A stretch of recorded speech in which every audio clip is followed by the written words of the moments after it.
Welcome to the Only You podcast. This is your host, Lo Jackson. I'm coming to you live, and today we're going to be talking about The Body Keeps the Score. But first of all, I wanted to say thank you to Chat Spin Radio for giving me that interview yesterday. That was really nice of you. I appreciated it. I thought I got a lot out there. I had a way more rise in my volume of listeners today, so I appreciate all you guys. Please follow me. Please share me. I'm doing my best. Please get involved and let me know if you want to hear any special type of books or if you're interested in any other books. Anything you want to know about reading, I can let you know all those things. Imagination is absolutely critical to the quality of our lives. Our imagination enables us to leave our routine everyday existence by fantasizing about travel, food, sex, falling in love, or having the last word. All the things that make life interesting. Imaginations give us the opportunity to envision new possibilities. It is an essential launchpad for making our hopes come true. It fires our creativity, relieves our boredom, alleviates our pain, enhances our pleasure, and enriches our most intimate relationships. Once again, thank you for listening, everybody. Today we're talking about The Body Keeps the Score, a book written by Bessel Kolk. Not cock, not the rooster, not the wiener, but K-O-L-K, Kolk. Renowned trauma researcher Kolk's book is comprehensive in scope. The author explains in clear the issues, root causes of PTSD, how many people really suffer, and the devastating repercussions to society in general as a result of the inadequate treatments these folks suffer at the hand of society. Stories in the book are from all different walks of life, and I really related to this book because I once suffered from PTSD as a kid when my dad passed away at 6. So this book really touched home to me, and it's definitely a 5-star review, you guys. This dude's a genius, and he's highly intelligent. Bessel Kolk was born in 1943. He's a psychiatrist, an author, a researcher, educator based in the Boston area. The guy has so many degrees, too. I couldn't list them all. Since the 1970s, his research has been in the area of post-traumatic stress for the most part. Bessel served as the president of the International Society for Traumatic Stress Studies and is a former co-director of the National Child Traumatic Stress Network. He is a professor of psychiatry at the Boston University School of Medicine, and he's also the president of the Trauma Research Foundation in Brookline, Massachusetts. I think that's pretty awesome. Once again, thank you for listening. This is the Only You podcast. It's your boy Lo Jackson coming to you live. I like to do all my podcasts live. It makes it more real. And right now we're doing the book review on The Body Keeps the Score by Bessel Kolk. And Bessel Kolk is totally supportive of psychedelics. I read online that he really is, he's done lots of research with MDMA. He's also on board with the passing the bills of psychosyllabus mushrooms and all the psychotropic effects that they have on the brain. If you think you know someone who is suffering from PTSD, there's numbers you can call. The National Alliance on Mental Health is 1-800-950-6264. The National Institute of Mental Health, that's 866-615-6464. They have highly educated professionals on hand to answer any mental health questions that you might have. They have the Veterans Crisis Line, which is 800-273-TALK or 8255. I really like this one. It's a crisis text line, because many folks today don't really like to talk on the phone for some reason. I don't know why, but I find that kind of interesting. The crisis text line, you can text home to 741741.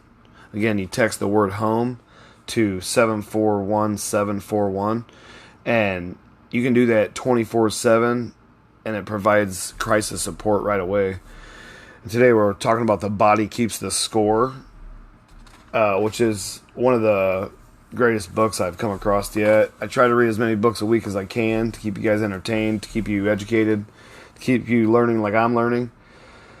Brain, mind, and body, and the healing of trauma. It's only it's only 464 pages long. You can pick it up at Amazon for $11.40. It had a 4.8 star review on Amazon. You can pick it up on Kindle for $14.99. You can pick it up at Barnes and Noble for $14.99. I picked it up at Google Play for $14.99, and I'm glad I did. It had a lot of great insights to PTSD and many other stories in there that were just mind-blowing, that really were informative and educational. I wanted to tell you guys about this. In 2017, Vander Kolk was terminated from the parent organization of the Trauma Center, Justice Resource Institute, due to allegations of creating a hostile work environment that allowed Vander Kolk, the then executive director of the Trauma Center, to engage in abusive practices. Vander Kolk stated that the termination was an attempt by the Justice Resource Institute to mitigate its own legal responsibility for the alleged misconduct. The executive team of the Trauma Center unanimously protested this termination, and all senior members of the Trauma Center resigned. So there was definitely something going on there that caused everybody to resign instantly when they went after Vander Kolk. So in return, Vander Kolk filed a lawsuit against the Justice Resource Institute. He filed it for several counts of action, including misrepresentation and defamation of character, or just defamation, period. The suit was settled quickly out of court. In 2020, Trauma Center at the Justice Resource Institute closed permanently, so they must have had to pay out, and they closed their doors, I guess. In May of 2018, Vander Kolk used the funds won in his settlement with the Justice Resource Institute to found the Trauma Research Foundation. Vander Kolk teaches within the United States and internationally, having taught all over Europe, as well as in China, Japan, Australia, Indonesia, India, New Zealand, Egypt, Israel, Turkey, and South Africa.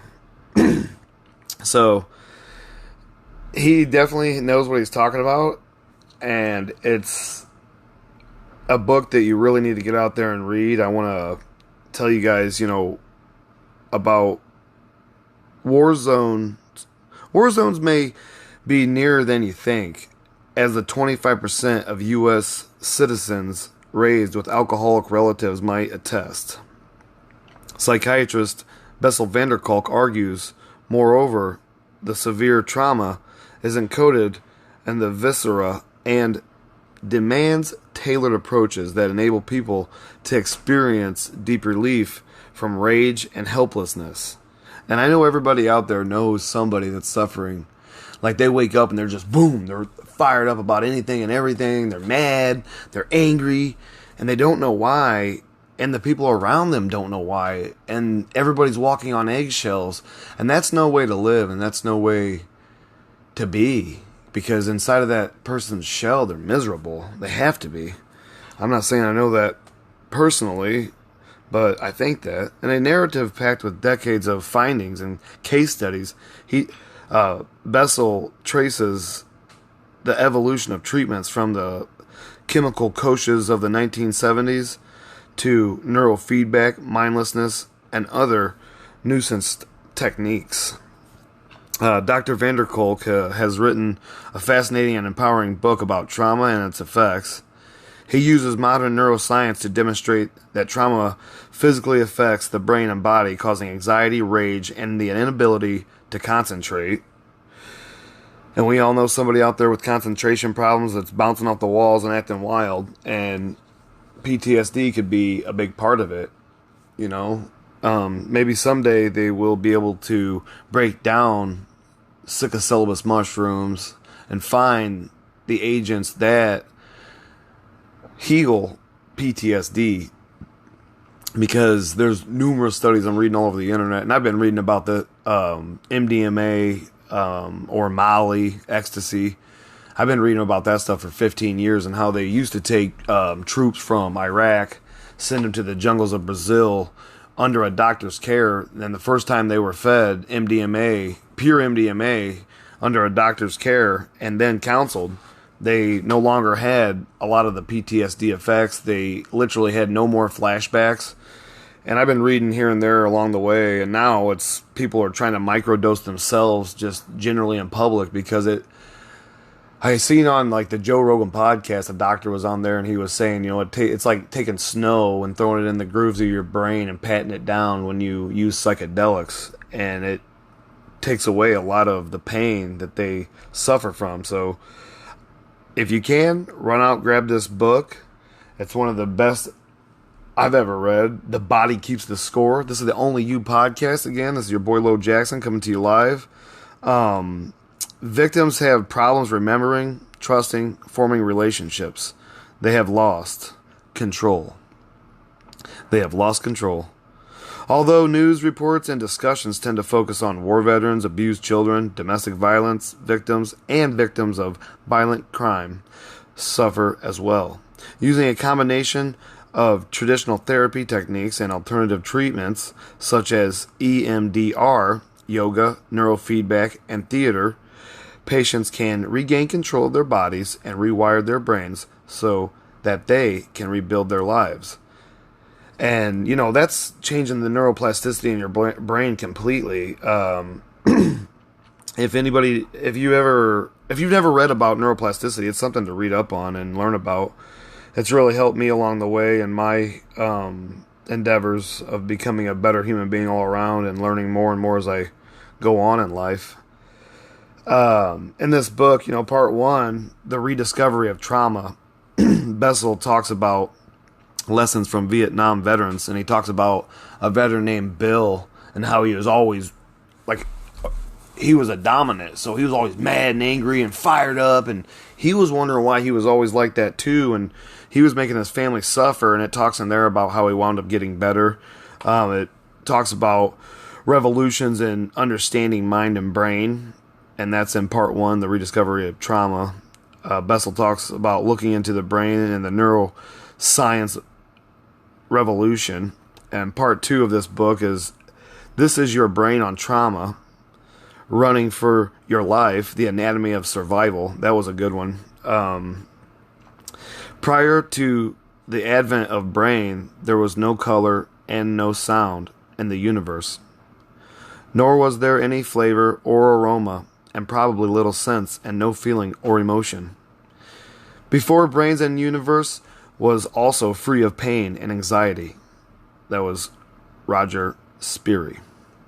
On September 11th, 2001, 5-year-old named Bessel witnessed the first passenger plane slam into the World Trade Center.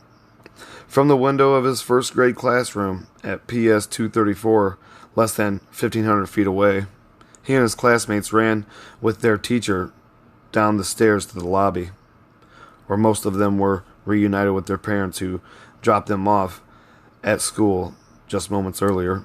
Naomi,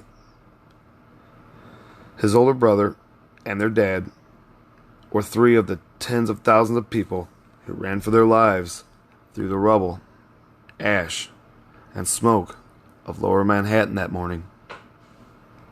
10 days later, I visited his family, who are friends of mine, and that evening, his parents and I went for a walk in the eerie darkness through the still smoke pit where Tower 1 once stood, making our way among the rescue crews who were working around the clock under the blazing lights. When we returned home, Naomi was still awake, and he showed me a picture that he had drawn at 9 a.m. on September 12th.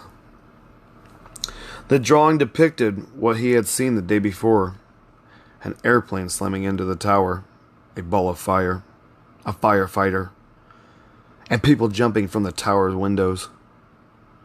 But at the bottom of the picture, he had drawn something else: a black circle at the foot of the building. I had no idea what it was. So I asked him, A trampoline? He replied, "What was a trampoline doing there?" Naomi explained. "So that the next time when people have to jump, they will be safe." I was stunned. This 5-year-old boy, a witness to unspeakable mayhem and disaster just 24 hours before he had made that drawing, had used his imagination to process what he had seen and began to go on in his life. Naomi was fortunate. His entire family was unharmed. He had grown up surrounded by love, and he was able to grasp the tragedy they had witnessed that had come to an end. During disasters, young children usually take their cues from their parents. As long as their caregivers remain calm and responsive to their needs, they often survive terrible incidents without serious psychological scars. But Naomi's experience allows us to see and outline two critical aspects of the adaptive response to threat that is basic to human survival. At the time the disaster occurred, he was able to take an active role by running away, thus becoming an agent in his own rescue. He rescued himself. That is amazing, is it not? The alarm bells in his brain and body quieted. This freed his mind to make some sense of what had happened and even to imagine a creative alternative to what he had seen, a life-saving trampoline. In contrast, traumatized people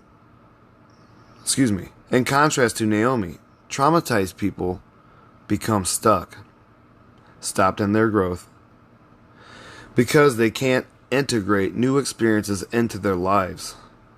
I was very moved when the veterans of Platoon's Army gave me a World War II Army issue watch for Christmas. But it was a sad memento of the year their lives had effectively stopped in 1944. Being traumatized means continuing to organize your life as if the trauma were still going on, unchanged and immutable, as every new encounter or event is contaminated by the past. After trauma, the world is experienced with a different nervous system. And every traumatic experience I've learned along the way, you guys, it creates a different nervous system. Your body has to regroup and rebuild and regroup and rebuild. And you got to go back to the drawing board. You have no idea what these people are going through unless you've had some experience yourself. The survivor's energy now becomes focused on suppressing inner chaos at the expense of spontaneous involvement in their life. These attempts to maintain control over unbearable psychological reactions can result in a whole range of physical symptoms, including fibromyalgia, chronic fatigue, and other autoimmune diseases. This explains why it is critical for trauma treatment to engage the entire organism, body, mind, and brain. Now, if that's not a read, you guys, I think that is definitely worth our time. Think about that. That was really something. And in this book, The Body Keeps the Score, Part 3, The Minds of Children, getting on the same wavelength attachment and attunement, trapped in relationships, the cost of abuse and neglect. What's love got to do with it? He talks about that. Initiation, intimidation, stigmatization, isolation, helpfulness, and self-blame depend on a terrifying reality of child sexual abuse. Don't worry about things like that. That could never happen in our family. How could you ever think of such terrible things? Don't let me ever hear you say anything like that again. the average child never gets, asks, and never tells. Roland Summit, the sexual abuse accommodation syndrome. If you haven't ever heard of it, look it up. How do we organize our thinking with regard to individuals? The way we define their problems, our diagnosis, will determine how we approach their care. Such patients typically receive 5 or 6 different unrelated diagnoses in the course of their psychiatric treatment. If their doctor focuses on their mood swings, they will be identified as bipolar and prescribed lithium or valproate. I gotta say that maybe some people need lithium, but lithium is something that I think we could do without in the world. It changes people's total personalities. It suppresses them. It makes them zombies. It gives them electrified brains, and when you take it at nighttime, it makes you like start slurring your speech. You know, once it sets in. I know somebody in my family that takes lithium carbonate, and I've heard him talk after he takes it, and it's terrible. It's worse than alcohol, way worse. If the professionals are most impressed with their despair, they will be told they are suffering from major depression and given antidepressants. And the word bipolar, I feel like every 20 years terminology is thrown around from the psychological and medical world. I can remember back in the early 2000s, everybody was like, oh, he's bipolar, oh, she's bipolar, oh, they're bipolar.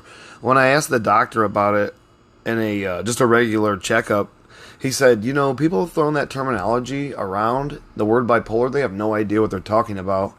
He said, it takes a lot to get somebody diagnosed bipolar. And now, 20 years later, this new upcoming generation is using the word narcissist, the female narcissist, the male narcissist. And I find that, this generation's also like, oh, this is what's wrong with me, oh, that's what's wrong with me, oh, these ailments. And in reality, that is true, that people do get messed up along the way, but there are ways out. There are avenues that we can take to get better, to help each other grow and develop, and realize that there are places that we can call, people we can see that can help us. And it doesn't matter if you're a millionaire, you're the poorest person in the world. There are outlets and avenues in the United States that can help you get there, and I hopefully in other parts of the world that there are other people that are there for you and you can reach out to, because before all these entities existed in the United States, these entities used to be called mom and dad, grandma and grandpa.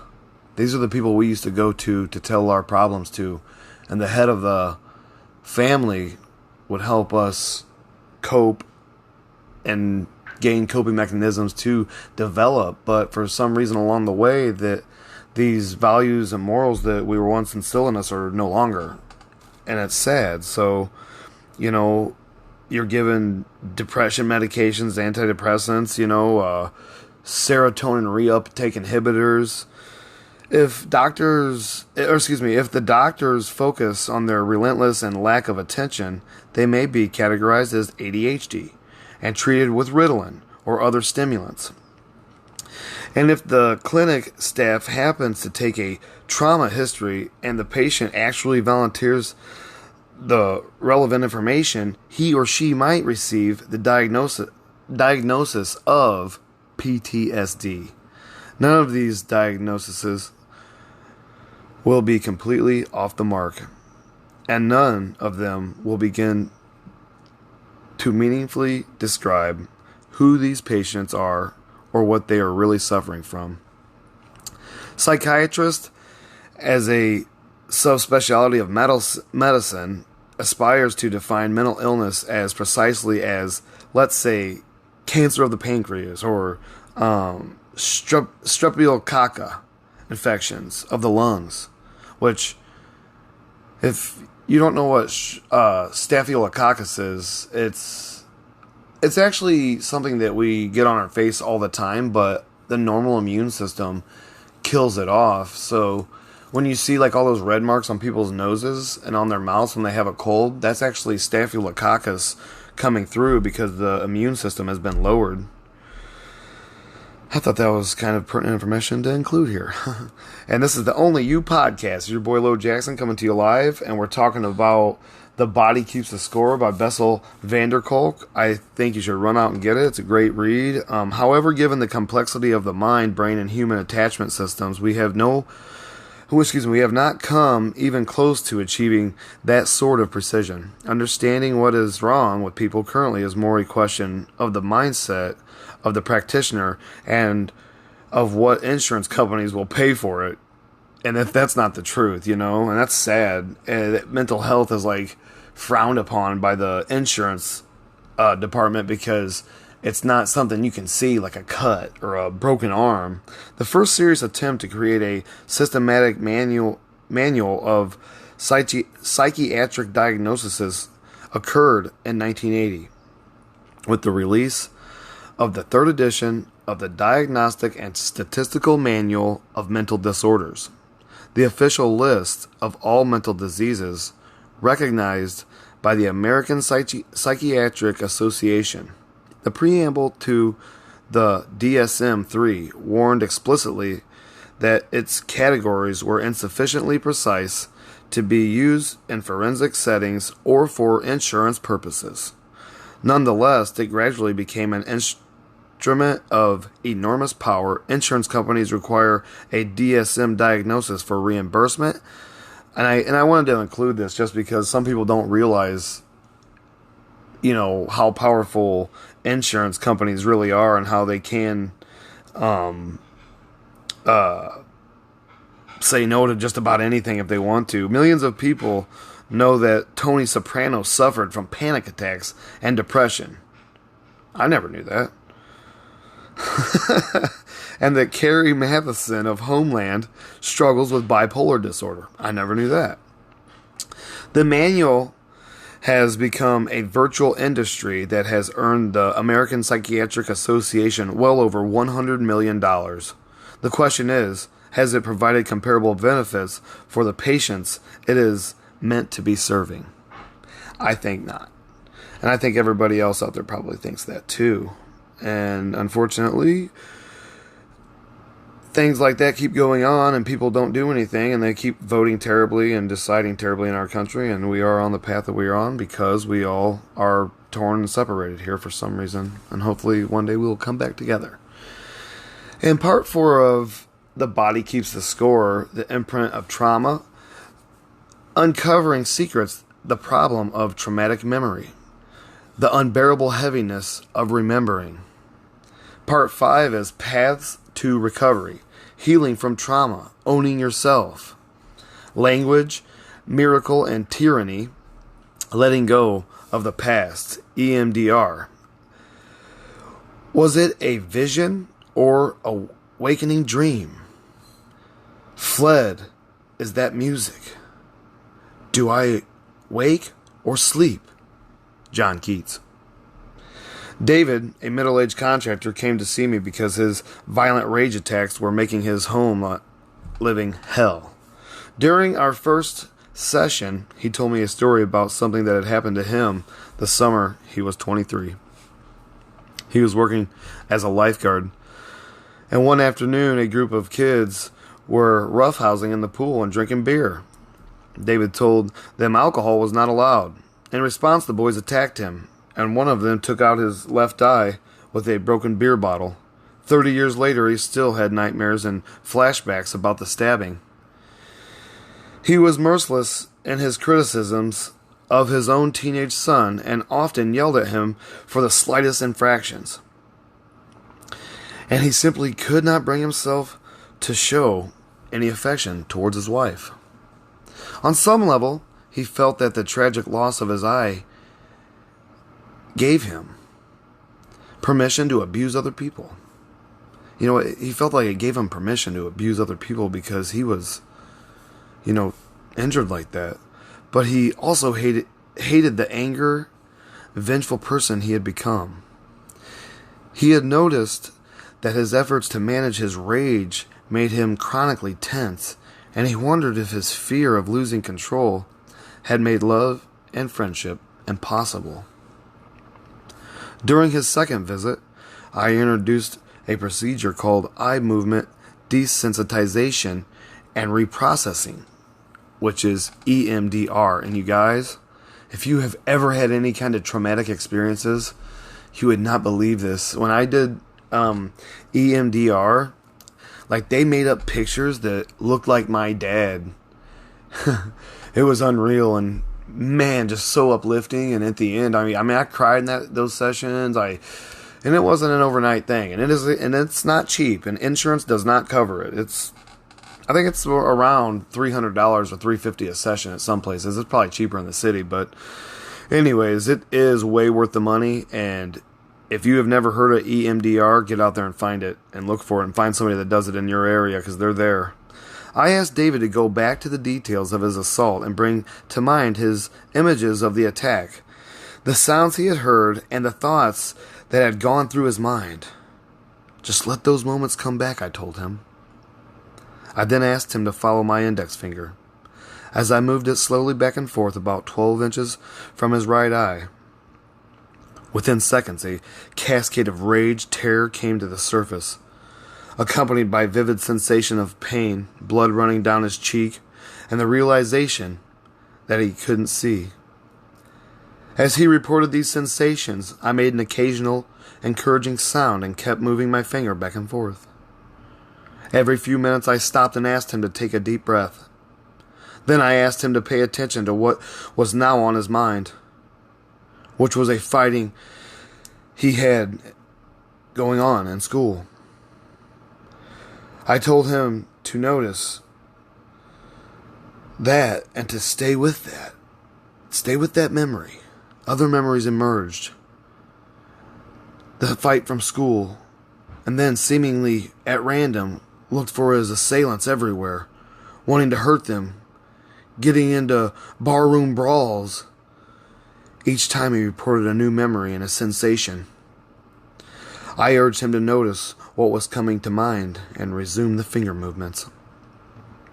At the end of that visit, he looked calmer and visibly relieved. He told me that the memory of the stabbing had lost its intensity instantly. It was now something unpleasant that had happened a long time ago. It really sucked, he said thoughtfully. And it kept me off kilter for many years. But I'm surprised what a good life I've eventually was able to carve out for myself. Our third session, the following week, dealt with the aftermath of the trauma, how he had used drugs and alcohol for years to cope with his rage. As we repeated the EMR sequences, still more memories arose. David remembered talking with a prison guard he knew about having his incarcerated assailant killed, and then changing his mind. Recalling this decision was profoundly liberating. He had come to see himself as a monster who was barely in control, but realizing that he had turned away from revenge put him back in touch with a mindful, generous side of himself. And I think that that's what this treatment did for me as well. EMDR and those pictures and those feelings and everything that I worked through with that counselor was really unbelievable. And this is The Body Keeps the Score by Bessel van der Kolk. I think you should run out and check it out.